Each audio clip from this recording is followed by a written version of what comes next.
Let's jump to this next story from the New York Post. Misery index shows Democrats face midterm rout as voters rage at Biden. I think the issue of schools is obviously having a huge impact on this. Yeah. Not just the misery index, but basically, for those that aren't familiar, the misery index is looking at inflation, unemployment, gas prices, and it is so bad. Look at this misery index, the unemployment spike plus the inflation spike. It is just bad news across the board for regular people. This typically indicates there's going to be a major party switch, like the Congress is going to flip. Yep. People are just saying, we're done with this. I think on top of this, you have what we saw in Virginia with Youngkin. Parents have become a voting bloc, which is hilarious, and the Democrats keep attacking them. The end result is going to be, well, it's hopeful. Based on all of the data we've seen, Democrats are going to get purged from Congress and the Senate. Yep. Joe Biden's still in the presidency, so it's not like there's going to be a lot of movement. And then if the Republicans can make their argument properly, 2024 comes around, you get a Republican president, and then all of this stuff gets shoved through. Donald Trump, one of the big reasons that I said if it was August 2020 I was going to be voting for him was because school choice was on his second term agenda. And what I was saying to people is you've got pushback on the critical race theory in government contracting. We can't have that. But school choice makes the most sense. There's no argument against it. It should be a left-wing position. Yep.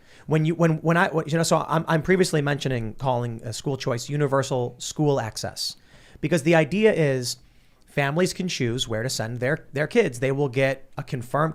Right now, a poor family can't go to a private school, but with the school choice program, basically they can now. That's. But that's not what they want. Right. They want you in these propaganda indoctrination centers where they can control what you learn as a student, and they can just crush the joy out of learning. Absolutely. The crazy thing, though, is school choice it should be a left-wing position. Mm-hmm. I mean, if you poll the constituents on the ground, polling consistently shows supermajority support.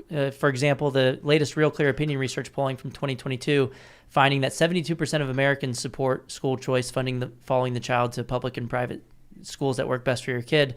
But there was also supermajority support among Republicans, Democrats, and independents.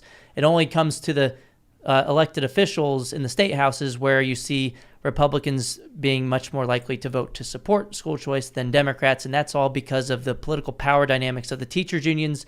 We were speaking a little bit earlier that Randy Weingarten's union, who had this poll backfire on them, showing Republicans up on education.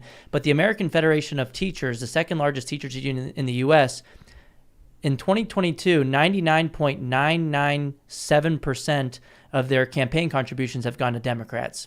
So the Democrats are in a catch-22 situation right now, and this is why this is such a good opportunity, a golden opportunity for the GOP to become the parents' party, because if they talk about education, the Democrats are going to have to respond in one way or the other. If they come out against parental rights like we saw with Terry McAuliffe, well, that's a disaster with the new special interest group, which is parents.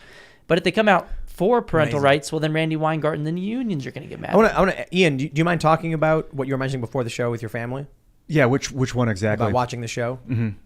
You're cool talking about it? Yeah, 100%. Yeah, so before the show, Ian was mentioning that you were talking to your parents about Biden's brain. Yeah. Last time I went to Ohio, about a month ago, we were talking about Biden, and I was like, it changes from time to time, but I was like, he's losing his mind, and my mom's like, I mean, he's not that bad, or he's fine. And I was just like in shock, but I left. I didn't, I'm not getting emotional about this stuff. So I went back a couple days ago, and she was like, the problem with Biden is he's losing his mind. She's like, yeah, he is. And the media's talking about it now. And that's probably why she started acknowledging it. Yes, as soon as you see Jimmy Kimmel talk about it and everyone laughs, then it's okay to acknowledge it. This was a really great example. I was like, I was saying to Ian, I was like, tell them that we on this show have been showing examples of this for years. The true and honest shot of pressure. And so they need to look. It's not about watching this show. It's about watching shows in this area where maybe it's because we're younger and more attuned to what's going on. We see these things. We know what's happening. But when they sit and they watch corporate press, they're not realizing it. They're way far behind everyone else. The reason I bring this up is this is why Democrats retain power, because regular people aren't